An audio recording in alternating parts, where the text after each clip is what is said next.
Hey everyone, reproduction in lower and higher plant start किया था हमने। लेक्चर नंबर 6 देखेंगे। ये सेकंड लास्ट लेक्चर होगा। इसके बाद का जो लेक्चर है लेक्चर 7 चैप्टर कंप्लीट हो जाएगा अपना। ठीक है, आज अपन क्या देखने वाले हैं? Seed and fruit formation.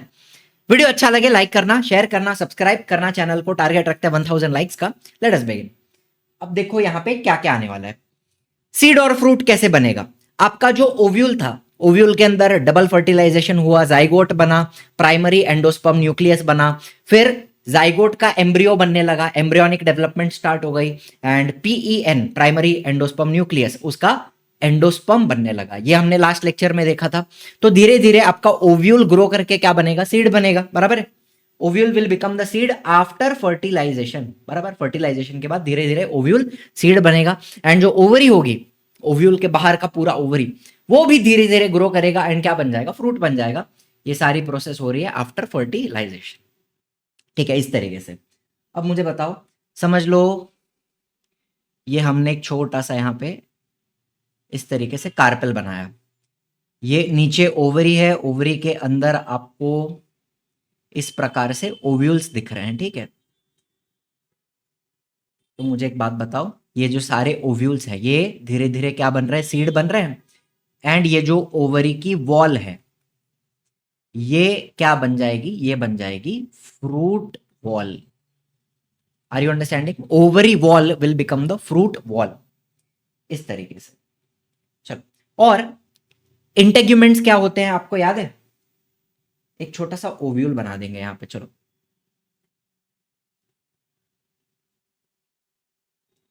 ठीक है, मैं ये ड्रॉ करता हूं बिना क्लियरली, मुझे दिखता भी नहीं है, नीचे देखता भी नहीं हूं मैं, ऐसे ही ड्रॉ करते जाता हूं।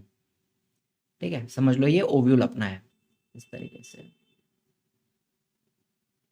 ठीक है, तो यहां पर ये जो ओव्यूल के बाहर के लेयर्स होते हैं इनको हम इंटेग्यूमेंट्स बोलते हैं। बराबर, integuments, outer integument, inner integument, ये क्या बन जाएंगे आगे जाके? ये बन जाएंगे सीड के ऊपर की कवरिंग, जिसको सीड कोट कहते हैं। ठीक है, जैसे आप यहाँ पे देख पा रहे हो, अंदर का सीड है, ये आपका अंदर का सीड है, और उसके ऊपर की जो ये पूरी कोटिंग बनी हुई है, सीड कोट, ये किससे डेवलप करेगा? From integument. ठीक है, सीड कोट कहाँ से आ रहा है? इंटेग्यूमेंट से डेवलप हो रहा है। चलो, इतना बात समझ में आता है। अब एक डाइकॉट सीड अपन ने लिया है, इसके सारे पार्ट्स आपको बता देता हूँ। चलो, अपन ने क्या लिया है? एक डाइकॉट सीड। ठीक है, डाइकॉट मतलब जिसके अंदर दो कॉटिलेडन रहेंगे। अब यहाँ पर आपको ओव्यूल दिख रहा है, मुझे बताओ ओव्यूल के कौन से पार्ट आपको दिख रहे हैं? एक तो ओव्यूल की जो स्टॉक होती है उसको हम फ्यूनिकल कहते हैं। ठीक है, ये क्या बन जाएगा? फ्यूनिकल। ओव्यूल की जो स्टॉक है। फिर जहां पे ये फ्यूनिकल एंड अपना ओव्यूल कनेक्ट होता है, मतलब ये जो पार्ट है, इसको हम क्या कहते हैं? हाइलम कहते हैं।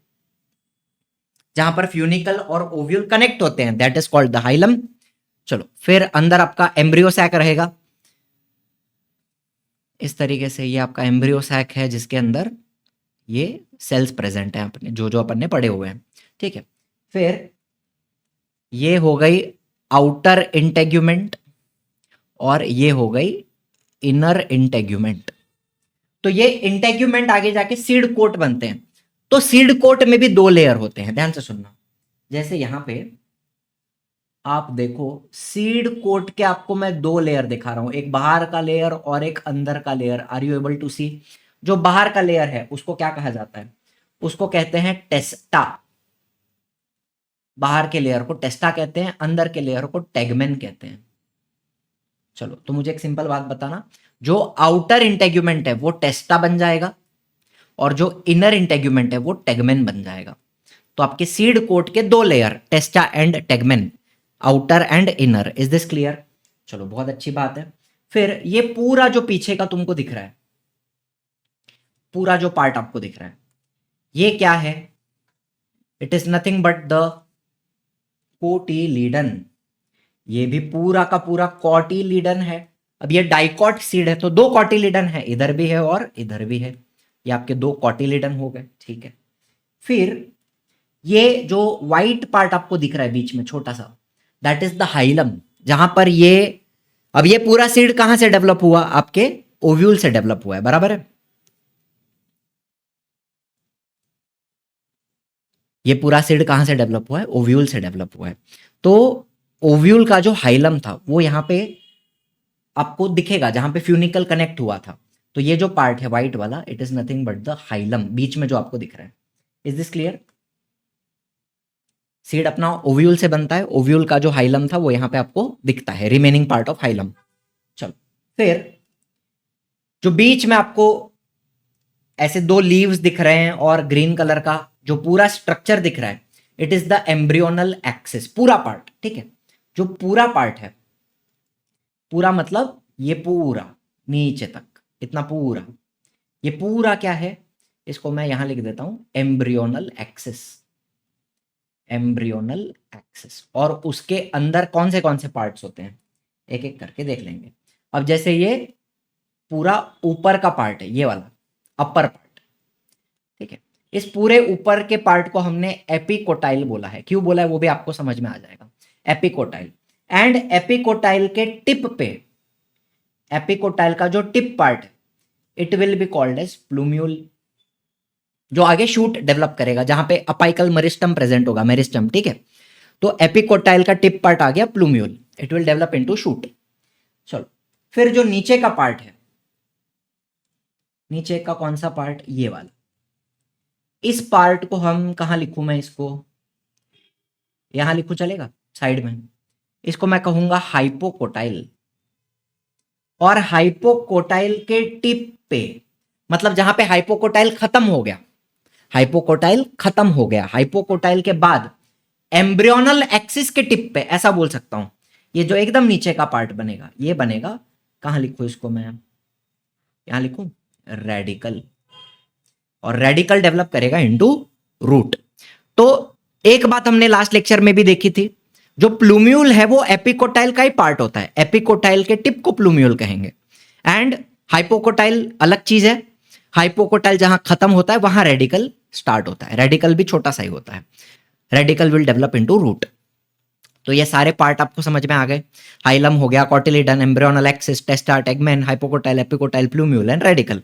चलो इतनी बात क्लियर है।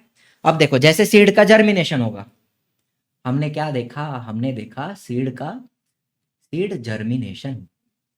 सीड की जैसे ग्रोथ हो रही है सॉइल के अंदर, प्लांट डेवलप हो रहा है नया।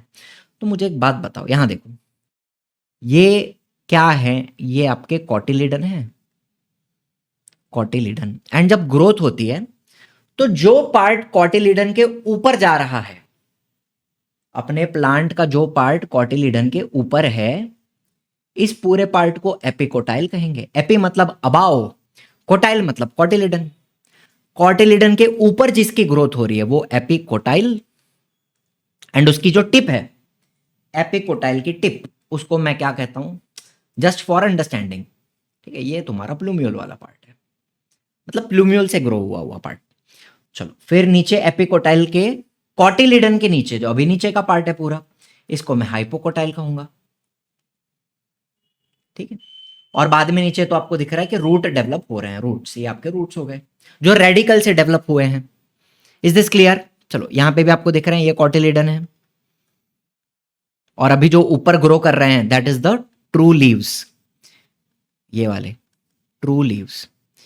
तो जब अपना सीड ग्रो करता है तो शुरू में एनर्जी देने का काम, कॉटिलिडन के अंदर भी फूड स्टोरेज होता है, एनर्जी फूड स्टोरेज है, न्यूट्रिएंट्स हैं, ताकि वो कॉटिलिडन अपने सीड जर्मिनेशन के टाइम पे थोड़ी एनर्जी देगा, एंड बाद में जब ट्रू लीव्स डेवलप हो जाएंगे तो वो फोटोसिंथेसिस करेंगे एंड एनर्जी का प्रोडक्शन स्टार्ट हो जाएगा। बात समझ में आ रही है?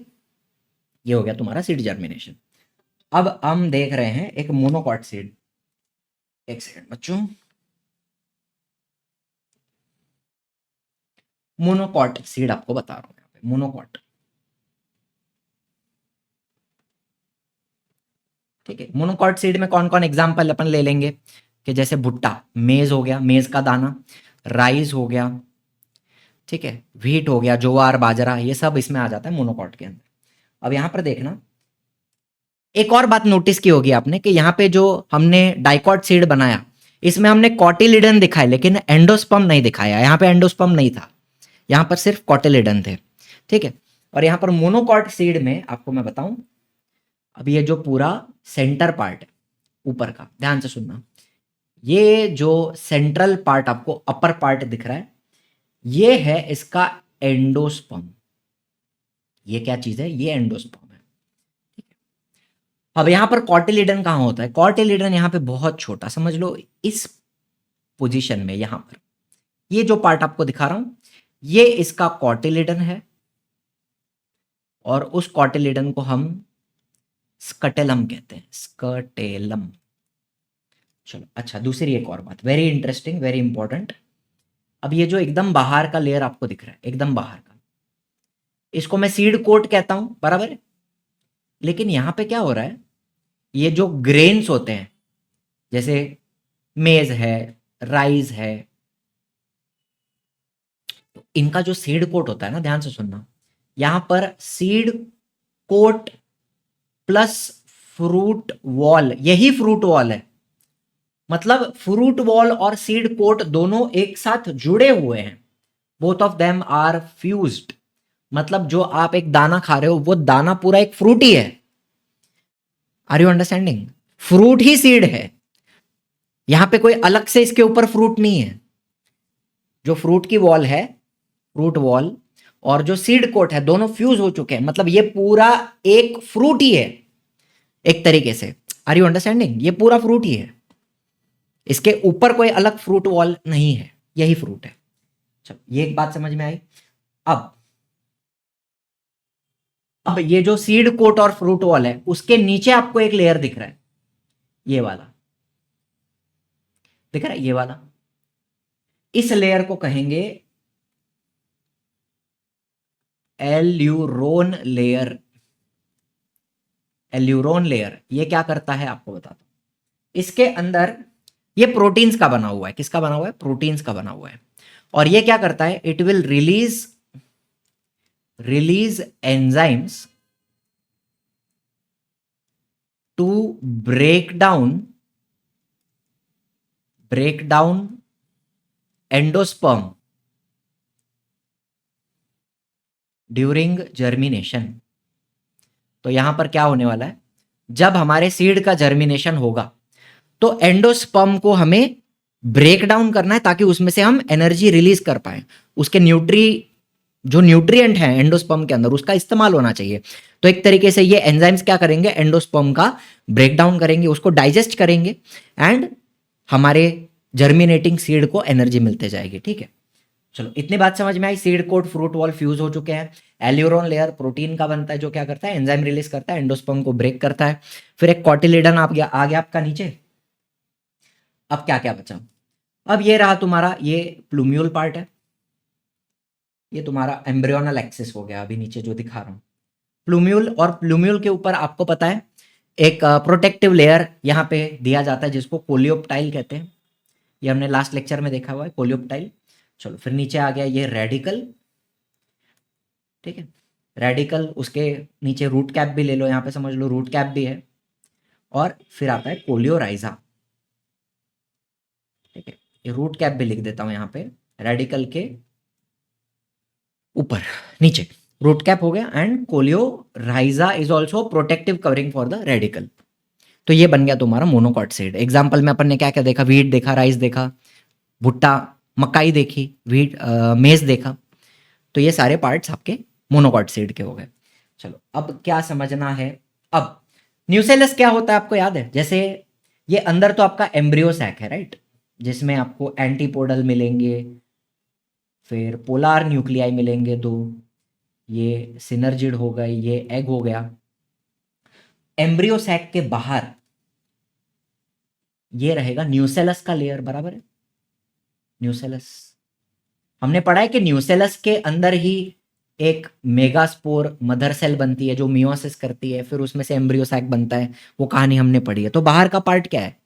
बाहर का पार्ट न्यूसेलस है। ठीक है, ये जो पूरा पार्ट अपन ने बनाया, ये क्या था? न्यूसेलस। तो किसी किसी सीड में न्यूसेलस भी थोड़ा सा रह जाता है। न्यूसेलस में परसिस्ट इन सम सीड्स, किसी किसी सीड में न्यूसेलस भी थोड़ा सा बाहर रह जाता है, एंड इसको हम कहते हैं पेरिस्पर्म। ये सीड कोट के ऊपर रहेगा, सॉरी, सीड कोट के अंदर रहेगा। सीड कोट तो चलो बाहर है ना, ये तो आपके इंटेग्यूमेंट बाहर है, इंटेग्यूमेंट्स, चलो ये तो बाहर है ना, तो उसके अंदर एक और जो आपका मेन सीड है उसके ऊपर पतला एक पेपरी लेयर आपको दिखेगा। और ये किस में दिखता है, ये हमें एक तो ब्लैक पेपर, काली मिर्च और बीट, ये बीट के सीड हैं, बीट, ठीक है। तो एक बात को समझना, जो सीड कोट है, इंटेग्यूमेंट से सीड कोट बनता है, उसके नीचे आपको एकदम पतला सा लेयर दिखेगा, एकदम पतला थिन पेपरी लेयर, और उसके अंदर रहेगा तुम्हारा मेन एम्ब्रियो। चलो बात समझ में आ गई। तो न्यूसेलस कभी कभी रह जाता है, उसको पेरिस्पर्म कहते हैं, और ये सीड कोट के नीचे रहेगा। चलो फिर दो प्रकार के सीड अपने को समझने हैं। एंडोस्पर्मिक सीड क्या होता है, जिसको एल्बुमिनस सीड कहते हैं, बहुत सिंपल है, जिसके अंदर, जिस सीड के अंदर एंडोस्पर्म बचा हुआ है। देखो एंडोस्पर्म बनता सारे सीड में,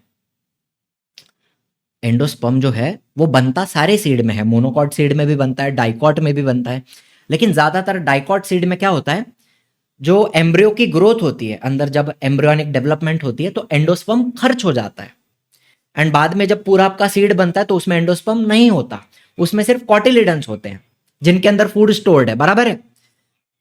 तो किसी किसी सीड में, मोनोकॉट्स के अंदर क्या हो जाता है, एंडोस्पर्म पूरी तरीके से खर्च नहीं होता, थोड़ा रह जाता है। Endosperm is partially used during embryo development. पूरा एंडोस्पर्म एम्ब्रियो के डेवलपमेंट में शुरू में खर्च नहीं हो जाता, सीड के अंदर थोड़ा रह जाता है एंडोस्पर्म, सम एंडोस्पर्म, थोड़ा सा endosperm remains in the mature seed. ऐसे सीड को एंडोस्पर्मिक या एल्बुमिनस सीड कहते हैं, and it occupies a major part of the seed, जैसे अपन ने अभी देखा मोनोकॉट सीड, ठीक है। तो ये ऑल मोनोकॉट्स में आपको दिखेगा। कोकोनट है, मेज, कोकोनट में भी आप देखते हो तो ये वाला पार्ट क्या है, ये जो व्हाइट पार्ट, ये पूरा एंडोस्पर्म है, फ्लैशी एंडोस्पर्म, और बीच में अंदर जो कोकोनट वाटर होता है वो भी लिक्विड एंडोस्पर्म है, ये हमने देखा हुआ है। फिर मेज अपन ने देखा, उसके अंदर भी major part of the seed क्या था, एंडोस्पर्म था। और कैस्टर एक एग्जांपल डाइकॉट का भी है, कैस्टर, ठीक है, इसके अंदर भी एंडोस्पर्म थोड़ा रह जाता है। फिर नॉन एंडोस्पर्मिक सीड, इनको एक्स अल्बुमिनस सीड कहेंगे, इनके अंदर का जो एंडोस्पर्म है वो एम्ब्रियो के डेवलपमेंट में पूरा शुरू में ही खर्च हो जाता है, तो इनके अंदर एंडोस्पर्म प्रेजेंट नहीं होता, सिर्फ कॉटिलिडन्स प्रेजेंट रहेंगे, ठीक है। एंडोस्पर्म यहाँ पे completely used up by embryo, शुरू में जब एम्ब्रियो डेवलप करेगा पूरा एंडोस्पर्म खा जाएगा वो। Endosperm will disappear in the mature seed, food is stored in cotyledons. जैसे सारे अपने डाइकॉट्स आ गए यहाँ पे, ऑल मेजर डाइकॉट्स, ठीक है, वटाना, बीन, तो यहाँ पे हमने देखा ना, ये पूरा, ये क्या है, ये पूरा पूरा क्या है, कॉटिलिडन्स, इनके अंदर भी फूड स्टोर होता है। फिर हमने क्या पढ़ा है कि cotyledons in some non endospermic seed act as food storage. Cotyledons क्या करते हैं, फूड स्टोरेज का काम करते हैं, और in others cotyledon are first photosynthetic organs. तो किसी किसी सीड में कॉटिलिडन सिर्फ फूड स्टोरेज का काम करते हैं, किसी किसी सीड में, ठीक है। तो जैसे ग्रोथ होगी तो हमारे ग्रोइंग प्लांट को शुरू में एनर्जी प्रोवाइड करने का काम कॉटिलिडन करेंगे, और किसी किसी प्लांट में ये जो कॉटिलिडन है ये शुरू में फोटोसिंथेसिस करते हैं, ठीक है, फर्स्ट फोटोसिंथेटिक ऑर्गन्स। जब तक ट्रू लीव्स, ये जो ट्रू लीव्स है ना, ट्रू लीव्स, जब तक ट्रू लीव्स पूरे डेवलप नहीं हो जाते उसके पहले ये कॉटिलिडन फोटोसिंथेसिस करते हैं, एनर्जी प्रोड्यूस करते हैं, प्लांट को एनर्जी देंगे, बाद में वो कॉटिलिडन मुरझा जाएंगे, गिर जाएंगे, एंड फिर ट्रू लीव्स की डेवलपमेंट होती है। तो किसी किसी प्लांट में, बस इतना समझना है, किसी किसी प्लांट में ये सिर्फ फूड स्टोरेज का काम करते हैं और प्लांट को एनर्जी देते हैं, और किसी किसी प्लांट में ये फर्स्ट फोटोसिंथेटिक ऑर्गन्स भी होते हैं, प्लांट को एनर्जी देते हैं, ठीक है। अच्छा, micropyle persist as a small pore in the seed coat. अब आपको माइक्रोपाइल याद है, जैसे हम एक छोटा सा यहां ओव्यूल बना दें, ओव्यूल मेरा कभी ठीक से नहीं बनता बिकॉज मैं घाई में बनाता हूं, चलो ठीक है। तो ओव्यूल में जो नीचे ये क्या था, ये ओपनिंग क्या थी, माइक्रोपाइल थी। तो जब इसका सीड बनेगा तो माइक्रोपाइल एक छोटे से ओपनिंग की तरह आपको यहाँ पे दिखाई देगी, जैसे ये ओपनिंग दिख रही है आपको यहाँ पे। अच्छा, उसके नीचे का पार्ट क्या है? ये जो नीचे का पार्ट है ये तो उसका हाइलम है, जहां पर फ्यूनिकल कनेक्टेड था। फिर अंदर के आपको कॉटिलिडन दिख रहे हैं, ठीक है, ये तो क्या है, कॉटिलिडन है। चलो, फिर यहां से ये रूट की डेवलपमेंट स्टार्ट हो गई है, रूट डेवलपमेंट, रूट रेडिकल से रूट डेवलप कर रहा है। तो जो माइक्रोपाइल है वो छोटी सी ओपनिंग की तरह यहां पे रह जाती है। कौन सा है यहां पे माइक्रोपाइल? ये वाला। और माइक्रोपाइल जो छोटा सा ओपनिंग रह जाता है उसका काम क्या है? It allows entry of water and oxygen during soaking. तो जब हम इस सीड को पानी में डालेंगे तो वहां से ऑक्सीजन वाटर अंदर जाएगा एंड ग्रोथ स्टार्ट हो जाएगी, जर्मिनेशन स्टार्ट हो जाएगी, ठीक है। तो जो फ्रूट की डेवलपमेंट है it is triggered by the hormones produced by developing seed. तो जैसे ही फर्टिलाइजेशन होता है, फर्टिलाइजेशन के बाद जाइगोट ग्रो कर रहा है, एम्ब्रियो बन रहा है, एंडोस्पर्म की डेवलपमेंट हो रही है, तो उसी दौरान अंदर हॉर्मोन्स रिलीज होते हैं। कौन से हॉर्मोन्स रिलीज हो रहे हैं? Auxins, gibberellins. And in hormones की वजह से ओवरी भी ग्रो करके फ्रूट बनना स्टार्ट करती है, ठीक है। तो आफ्टर फर्टिलाइजेशन क्या हो रहा है? जाइगोट फॉर्म हो रहा है and ovary begins to differentiate into fruit. Differentiate मतलब क्या? ओवरी की जो वॉल है वो ग्रो करने लगती है एंड फ्रूट वॉल डेवलप करने लगती है, बराबर है। फ्रूट वॉल डेवलप होनी स्टार्ट हो जाती है। चलो, तो जो ओवरी वॉल है it develops into pericarp. Pericarp का मतलब वही है, फ्रूट वॉल। फ्रूट वॉल को हम पेरिकार्प कहते हैं। और इसके 3 लेयर्स होते हैं पेरिकार्प के। Pericarp is 3 layered. Layers are differentiated in fleshy fruits. तो ये लेयर्स आपको क्लियरली कब दिखते हैं? जब आप फ्लैशी फ्रूट लेते हो, जैसे मैंगो, कोकोनट, इनके अंदर आपको ये लेयर्स क्लियरली दिखाई देते हैं। अब जैसे मैंगो है अपने पास, तो मैंगो का जो बाहर का छिलका है जो अपन फेंक देते हैं, ये हो गया एक्टोकार्प। पेरिकार्प के 3 लेयर, एक्टोकार्प, मेसोकार्प, एंडोकार्प। तो सबसे बाहर का जो छिलका है वो एक्टोकार्प। फिर हम जो उसका मैंगो जो अपन खाते हैं, फ्लैशी पार्ट, ये इसका मेसोकार्प है, ठीक है। जो हम खाते हैं मेसोकार्प, फ्लैश। फिर जो गुठली होती है, आपको पता है गुठली के ऊपर भी, गुठली सीड नहीं है, गुठली के अंदर सीड है। गुठली तो सिर्फ कवरिंग है। तो ये जो गुठली है ना, ये इसका है एंडोकार्प। आपको दिखाता हूं, ये क्या है? एंडोकार्प। गुठली के अंदर, चलो गुठली क्या थी? एंडोकार्प थी। गुठली के अंदर है सीड, और सीड में भी आपको सीड कोट दिख रहा है बाहर। सीड कोट, उसके भी अंदर है आपका actual seed. Are you understanding? चलो, यहां पे आपको माइक्रोपाइल भी दिख रहा है, माइक्रोपाइल दिख रहा है। फिर ये हाइलम वाला पार्ट हो गया। ये नीचे आपको कनेक्शन फ्यूनिकल भी दिख रहा है यहाँ पे। Are you understanding? तो इस तरीके से 3 लेयर हो गए आपके, एक्टोकार्प, मेसोकार्प एंड एंडोकार्प। उसके बाद में सीड कोट आता है और उसके बाद में अंदर सीड होता है, ठीक है। चलो, कोकोनट का भी बात करेंगे। तो कोकोनट का सबसे बाहर का जो लेयर है, सबसे बाहर का लेयर ये हो जाएगा एक्टोकार्प। एक्टोकार्प, ठीक है। फिर ये जो बीच में का फाइब्रस लेयर है, क्या लगता है आपको ये क्या रहेगा? ये रहेगा मेसोकार्प।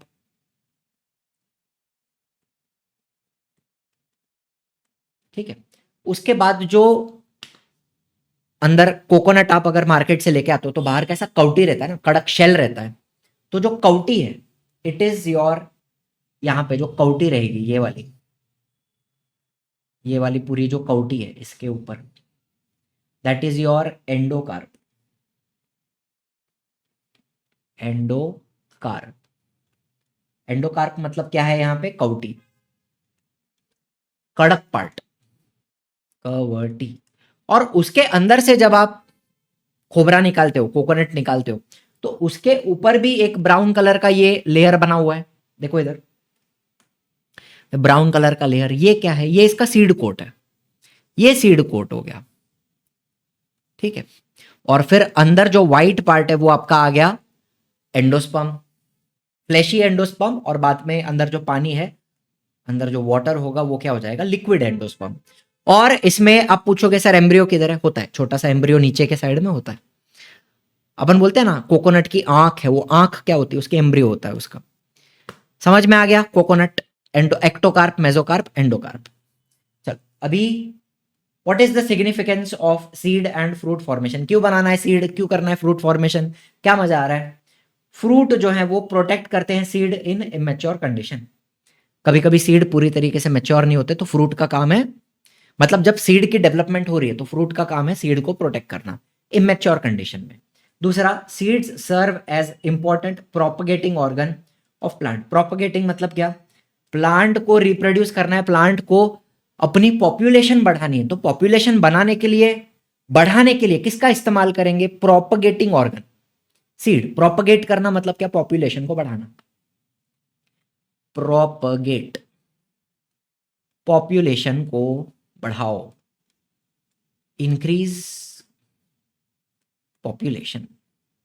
तो पॉपुलेशन बढ़ाने के लिए प्लांट किसका इस्तेमाल कर रहा है, सीड का इस्तेमाल, सीड का इस्तेमाल कर रहा है, ठीक है।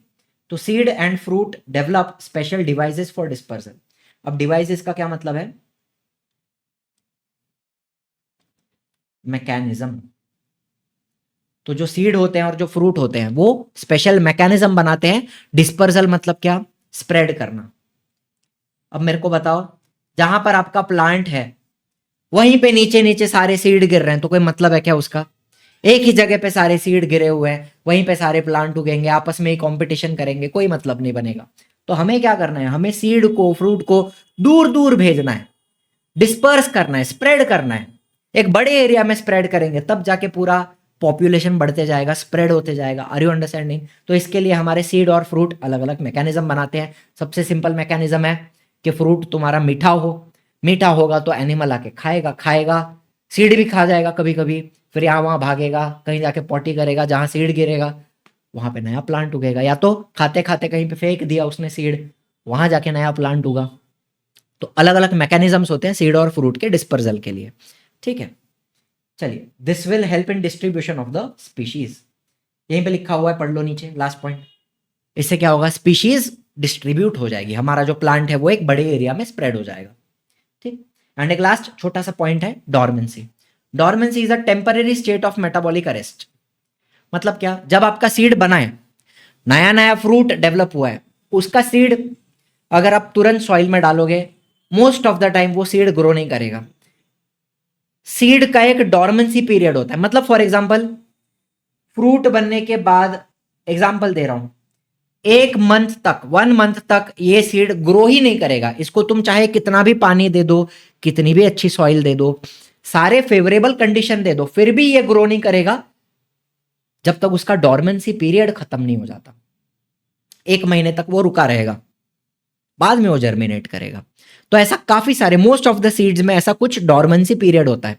It is a temporary state of metabolic arrest. Metabolic arrest मतलब अंदर कोई भी प्रकार का मेटाबॉलिक रिएक्शंस नहीं होंगे और ग्रोथ नहीं होगी।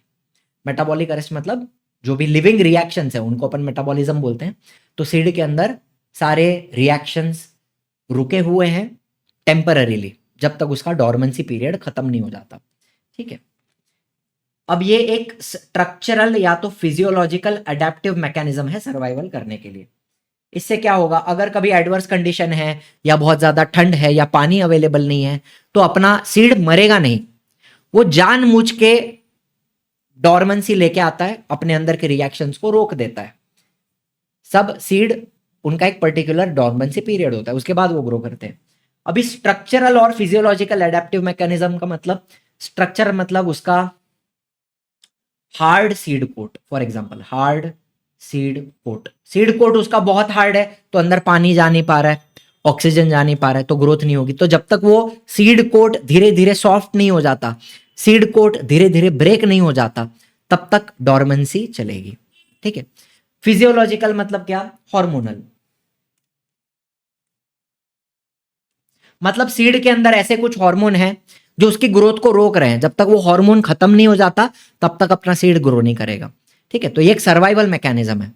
अगर सीड बना एंड बाहर फेवरेबल कंडीशंस नहीं है तो सीड मरना नहीं चाहिए, तो सीड जानबूझ के थोड़ा टाइम तक रुका रहेगा, अंदर के मेटाबॉलिक रिएक्शंस को स्टॉप कर देगा, इसको अपन डोरमेंसी कहते हैं, ठीक है। Mature and viable seed do not germinate even in favourable condition, इनको तुम कितना भी अच्छा कंडीशन दे दो फिर भी ये ग्रो नहीं करेंगे जब तक डोरमेंसी खत्म नहीं होती। द वायबल सीड मतलब जो ग्रो करने लायक है, viable seed will germinate only after completion of dormancy period. Seeds are dispersed during dormancy, तो डोरमेंसी का एक और इस्तेमाल क्या है कि सीड आराम से डिस्पर्स हो जाए। जैसे एक बर्ड है, बर्ड ने वो फ्रूट खाया, उसको पचाया और बाद में, ठीक है, सीड खाया, फ्रूट के साथ सीड भी खा लिया और बाद में उड़ते उड़ते उड़ते कहीं पे जाके वो पॉटी करेगा, फिर वो सीड वहीं पे रहेंगे थोड़ा टाइम, फिर उनकी डोरमेंसी खत्म होगी, फिर वो ग्रो करेंगे।